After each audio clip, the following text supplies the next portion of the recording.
Indian army की future infantry combat vehicle project में foreign infantry combat vehicle को खरीदने के बदले डीआरडीओ की तरफ से भी इंडिजिनस इन्फेंट्री कॉम्बैट व्हीकल को डेवलप करने का प्रस्ताव दिया जा रहा है। ऑर्डिनेंस फैक्ट्री बोर्ड तिरुचिपल्ली की तरफ से अभी एक नई कार्बाइन को डेवलप किया गया, जिसको ऑर्डिनेंस फैक्ट्री बोर्ड की तरफ से अब तक का सबसे एडवांस कार्बाइन बताया जा रहा है। इंडियन आर्मी की तरफ से अभी इमरजेंसी बेसिस पर एवेलांच रेस्क्यू सिस्टम और रडार को खरीदने के लिए रिक्वेस्ट किया जा रहा है। दानिश सिद्दीकी की मौत को लेकर अभी कुछ चौंका देने वाली खबर सामने आई है, जिसके साथ साथ तालिबान की बर्बरता भी सामने आने लगी है। और अंत में फाइनली भारत और चाइना के बीच लाइन ऑफ एक्चुअल कंट्रोल में डिसएंगेजमेंट को करने के लिए 12th राउंड की बॉर्डर मीटिंग को करने का प्लान किया जा चुका है। ऐसे ही कुछ और खबरों के बारे में हम आज की वीडियो में बात करने वाले हैं। नमस्कार दोस्तों, मेरा नाम है अंशुमन नाइक और आप सभी का बहुत बहुत स्वागत है इंडियन डिफेंस न्यूज के डिफेंस टॉक सीरीज में, जहां पर हम रोज नए नए डिफेंस अपडेट्स के बारे में बात करते हैं। तो चलिए देर न करते हुए आज की वीडियो शुरू करते हैं। आज की पहली अपडेट इंडियन आर्मी की future infantry combat vehicle project को लेकर। आप सभी को इसके बारे में पहले से ही पता होगा कि आर्मी की तरफ से अपने पुराने VMP-2 व्हीकल्स को रिप्लेस करने के लिए मॉडर्न इन्फेंट्री कॉम्बैट व्हीकल को तलाश किया जा रहा है और अभी इसे 1750 नए व्हीकल को खरीदा जाने वाला है और इस पूरे टेंडर की कीमत यहाँ पे लगभग 60,000 करोड़ के आसपास होने वाला है। अब वैसे तो इसको स्ट्रेटेजिक पार्टनरशिप मॉडल के अंदर खरीदने का प्लान किया गया था, जिसमें इंडियन फर्म किसी भी फॉरेन इक्विपमेंट मैन्युफैक्चर के साथ टाई अप करके इन व्हीकल्स को भारत में मैन्युफैक्चर कर सकते हैं। लेकिन डीआरडीओ की तरफ से अभी अपने तरफ से एक इंडिजिनस कॉम्बैट व्हीकल सिस्टम को बनाने की कोशिश किया जा रहा है, जिसमें हमारी combat vehicle research and development establishment की तरफ से उनको मदद किया जा रहा है। और CVRD की बात करें तो ये हमारा एक leading armoured vehicle development agency है, जिन्होंने अर्जुन टैंक को डेवलप किया है। अभी डीआरडीओ की तरफ से आर्मी के साथ और डिफेंस मिनिस्ट्री के साथ इसी बात को लेकर डिस्कशन किया जा रहा है कि हमें फॉरेन आर्मर्ड व्हीकल को खरीदने की जरूरत नहीं है, बल्कि हम खुद के दम पर एक नई आर्मर्ड व्हीकल को डेवलप कर सकते हैं। और अगर ऐसा हुआ तो आगे चल के इनको प्राइवेट फर्म की मदद से भी मैन्युफैक्चर करने की कोशिश किया जा सकता है। लेकिन अभी इसके लिए डीआरडीओ की तरफ से आर्मी से मदद मांगा जा रहा है कि अगर आर्मी डिजाइन ब्यूरो की तरफ से इसमें CVRD को मदद किया जाता है तो हम आसानी के साथ आर्मी के रिक्वायरमेंट के हिसाब से एक नई कॉम्बैट व्हीकल को डिजाइन और डेवलप कर सकते हैं। इसके अलावा अभी आगे चल के इंडियन आर्मी की फ्यूचर मेन बैटल टैंक यानी कि future ready combat vehicle project पर भी डीआरडीओ की नजर बना हुआ है और डीआरडीओ का कहना है कि वो आगे चल के इसके लिए एक नई इंडिजिनस नेक्स्ट जनरेशन की मेन बैटल टैंक को डेवलप करने की कोशिश कर रहे हैं। यानी कि फ्यूचर रेडी कॉम्बैट व्हीकल की टेंडर में भी इम्पोर्टेड टैंक के बदले एक नई इंडियन टैंक को पेश करने की कोशिश किया जा रहा है। अब यहाँ पर हमारे पास अभी जितना भी एक्सपीरियंस मौजूद है उसके हिसाब से देखा जाए तो हमारा डेवलपमेंट काफ़ी स्लो चलता है और इसका एक मेजर कारण ये है कि डीआरडीओ कोई भी चीज़ अपने तरफ से डेवलप करती है, फिर इसको ट्रायल करने के लिए आर्मी को देती है या फिर एयरफोर्स को देती है, फिर वो इनको टेस्ट करने के बाद इसमें कुछ चेंजेस करने के लिए डीआरडीओ को वापस कहते हैं, फिर इनको रिफाइन करने के बाद आर्मी कुछ और चेंजेस करने के लिए कहती है, जिस वजह से पूरा प्रोजेक्ट डिले हो जाता है। तो इसको फास्ट फॉरवर्ड मोड में करने का बस एक ही तरीका है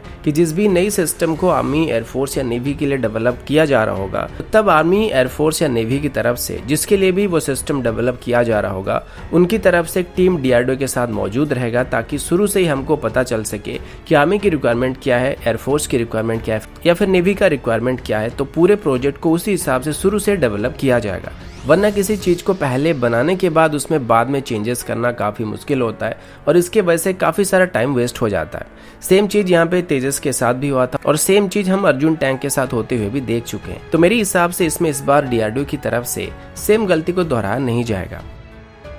अगला अपडेट ऑर्डिनेंस फैक्ट्री बोर्ड की तरफ से है। वैसे ऑर्डिनेंस फैक्ट्री बोर्ड के लेके अभी काफी सारा हंगामा चल रहा है, लेकिन इसी बीच ऑर्डिनेंस फैक्ट्री बोर्ड तिरुचिपल्ली की तरफ से अभी एक नई इंडिजिनस कार्बाइन को लॉन्च किया गया है। अब हालांकि ज़्यादा डिटेल अभी तक पब्लिश नहीं किया गया, लेकिन जहां तक पीटीए की तरफ से रिलीज किए एक वीडियो में बताया गया है कि इसे अभी ऑर्डिनेंस फैक्ट्री बोर्ड तिरुचिपल्ली की तरफ से डेवलप किया गया है और ये नॉर्मली AK-47 के राउंड यानी कि 7.62 × 39mm के राउंड को फायर कर सकता है। अब दिखने में तो इतना अच्छा नहीं दिख रहा है, लेकिन ऑर्डिनेंस फैक्ट्री बोर्ड का कहना है कि इसकी परफॉर्मेंस और रेंज वर्तमान की जो सबमशीन गन हम इस्तेमाल कर रहे हैं उसके मुकाबले काफ़ी बेहतर होने वाला है। इसको हमारे आर्म फोर्सेस के काफ़ी सारे बेसिक नीड को ध्यान में रखकर डेवलप किया गया है, जैसे कि इसे कॉम्पैक्ट बनाने की कोशिश किया जा रहा है ताकि इसको ईजिली छुपाया जा सके या ईजिली कैरी किया जा सके। इसी वजह से इसका पूरा बट सेक्शन को फोल्डेबल रखा गया है। साथ ही इसका जो बैरल है उसको भी काफी हद तक छोटा कर दिया गया। लेकिन यहाँ पर इसकी बैरल को छोटा करने की वजह से इसकी मजल की फ्लैश को रिड्यूस करने के लिए एक स्पेशल तरीके की मजल ब्रेकर या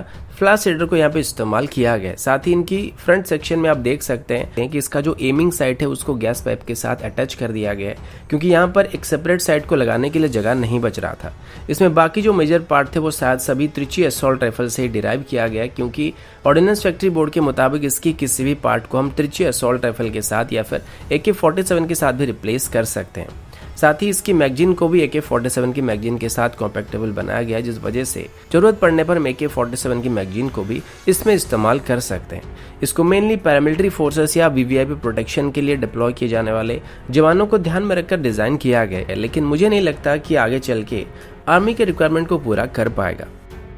अगला अपडेट एवलांचेस को लेके। आप सभी जानते हैं कि हिमालयन रीजन में एवलांचेस का आना आम बात है और अभी तक कई बार ऐसा हुआ है जहां पर हमने कई जवानों को भी एवलांचेस की वजह से खो दिया है। और अभी जब भारत और चाइना की तरफ से लाइन ऑफ एक्चुअल कंट्रोल में हैवी डिप्लॉयमेंट करके रखा गया है, तो ऐसे सिचुएशन में एवलांचेस का खतरा भी बढ़ रहा है और इसी वजह से आर्मी की तरफ से अभी लगभग 20 नए एवलांच रेस्क्यू रडार्स को खरीदने का फैसला किया गया है, ताकि अगर कहीं पर भी एवलांच आ जाए या फिर हमारे जवान उसके अंदर फंस जाते हैं तो तुरंत ही उसका पता लगाया जा सके, यानी कि वो बर्फ के नीचे कहां पर दबे हुए हैं इसका पता लगाया जा सके। और अगर तुरंत हम इसका पता लगा सकते हैं तो उनकी जान को बचाया जा सकता है। इसके अलावा भी 3000 के आसपास नए हैंडल डिटेक्टर्स को और कुछ एडिशनल एसेसरीज को भी खरीदने का प्लान किया गया, जिनको डील साइन होने के 1 साल के अंदर ही आर्मी को डिलीवर कर दिया जाएगा। उम्मीद है कि ये डील अगस्त के एंड तक ही साइन कर दिया जाएगा और इनको नॉर्दर्न कमांड के हेडक्वार्टर और high altitude warfare school Gulmarg में भेजने का प्लान किया जा रहा है, जहां पर जवानों को इनको ऑपरेट करने की ट्रेनिंग दी जाएगी। अभी तक एवलांचेस की वजह से हमारे 1000 से भी ज्यादा जवान वीरगति को प्राप्त कर चुके हैं, जिस वजह से सियाचिन या हाई एल्टीट्यूड एरिया में डिप्लॉय होने वाले जवानों को स्पेशली आइस क्राफ्ट और सर्वाइवल ट्रेनिंग दिया जाता है, जिसमें उनको एवलांचेस जैसे नेचुरल डिजास्टर का सामना करने के लिए भी ट्रेनिंग दिया जाता है। 2016 में भी एक बार एक ऐसा हादसा हुआ था जिसमें 16 मद्रास रेजिमेंट के 10 जवान एवलांच की चपेट में आ गए थे और तब उनको सियाचिन में तैनात किया गया था और उस दौरान वो लगभग 8 दिनों तक एवलांचेस के नीचे दबे हुए थे। उनमें से एक का नाम लैंसनैक हनुमान थापा था, जो कि 8 दिनों तक बर्फ के नीचे दबे रहने के बाद भी उनको बाद में सही सलामत रेस्क्यू कर लिया गया था और इसको अभी तक एक चमत्कार माना जाता है।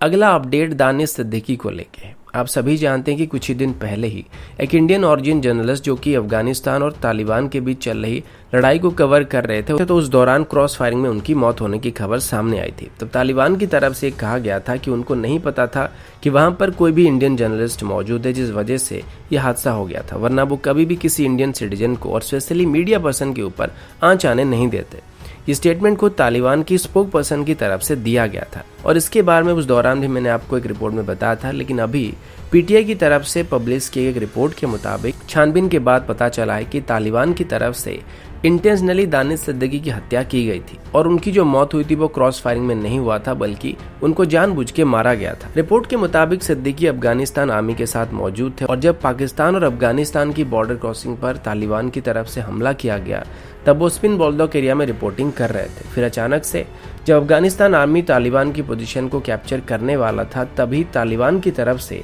जबरदस्त पलटवार किया गया था और इससे अफगानिस्तान की जो यूनिट था वो लगभग 2 हिस्सों में बढ़ गया था और सिद्दीकी के साथ लगभग 3 अफगान पर्सनल मौजूद थे। इसी बीच एक सापन लाके सिद्दीकी को लगा था, लेकिन इसके बाद भी वो सही सलामत थे और तुरंत ही उनको अफगान आर्मी की तरफ से एक पास के मस्जिद में ले लिया गया था, जहां पर उनको फर्स्ट एड दिया गया था। अब जैसे ही पता चला कि मस्जिद में एक जर्नलिस्ट मौजूद है जिसको चोट लगी और उसको ट्रीटमेंट वगैरह दिया जा रहा है, तो उन्होंने अपनी पूरी ताकत के साथ वहां पर हमला किया था और सिद्दीकी को वहां से पकड़ लिया था। यहाँ पर भी ऐसा नहीं था कि उन्होंने अनजाने में उस पर फायरिंग कर दिया था। लोकल इन्वेस्टिगेशन टीम का कहना था कि सबसे पहले उन्होंने सिद्दीकी को हिरासत में लिया था और फिर उसकी आइडेंटिटी को प्रॉपर तरीके से चेक किया था और फिर उसका मर्डर किया गया था। यानी कि सब कुछ जानकर भी तालिबान की तरफ से सिद्दीकी की हत्या की गई थी, जो कि जंग की नियमों के खिलाफ है, क्योंकि क्रॉस फायरिंग में किसी की मौत हो जाना वो तो अलग बात है, लेकिन इन सब कुछ जानने के बाद एक जर्नलिस्ट को मारना ये जंग के नियमों के खिलाफ आता है। और इससे तालिबान की असली चेहरा सामने आ रहा है कि एक बार अगर ये अफगानिस्तान पर कब्जा कर लेते हैं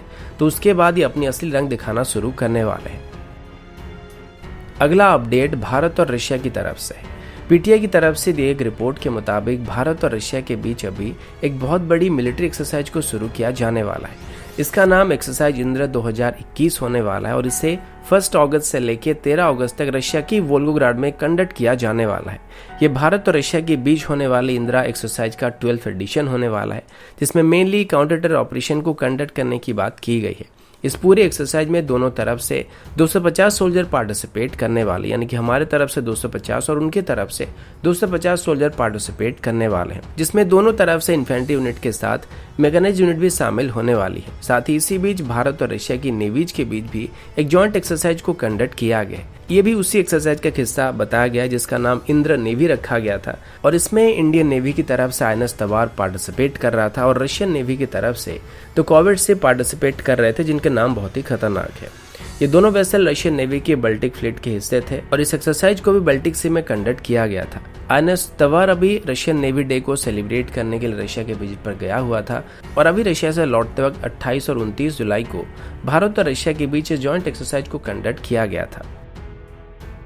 अगला अपडेट भारत और चाइना को लेके। पिछले 1 साल से भारत और चाइना के बीच फेसअप चल रहा है और दोनों तरफ से अभी तक 11 बार बॉर्डर मीटिंग को किया जा चुका है, लेकिन फिर भी अभी भी कई लोकेशन है जहां से चाइना अभी पीछे नहीं जा रहा है। स्पेशली गलवान, हॉट स्प्रिंग और गोगरा सेक्टर में अभी डिसएंगेजमेंट पूरी तरीके से नहीं हुआ है और पिछले कई महीनों से चाइना इस रीजन को लेकर भारत के साथ बातचीत करने के लिए सहमति नहीं जता रहा है और जानबूझकर जो बॉर्डर मीटिंग होता है उसको डिले करने की कोशिश कर रहा है। अभी टाइम्स नाउ की तरफ से एक रिपोर्ट में बताया गया कि फाइनली भारत और चाइना के बीच अभी 12th राउंड की बॉर्डर मीटिंग को करने का फैसला किया गया है और कल लगभग 10:30 बजे के आसपास भारत और चाइना के बीच हॉट स्प्रिंग और गोगरा सेक्टर से डिसएंगेजमेंट को करने के लिए 12th राउंड की मीटिंग को अरेंज करने का प्लान किया गया। इसे मोल्डो गैरिशन में रखा गया और ये स्टेटमेंट अभी आर्मी की तरफ से दिया गया था और आज से लगभग 2 दिन पहले ही भारत और चाइना की एक्सटर्नल अफेयर मिनिस्ट्री की तरफ से भी सेम तरीके का स्टेटमेंट दिया गया था कि दोनों देशों की तरफ से अभी बॉर्डर में टेंशन को नॉर्मलाइज करने की कोशिश किया जा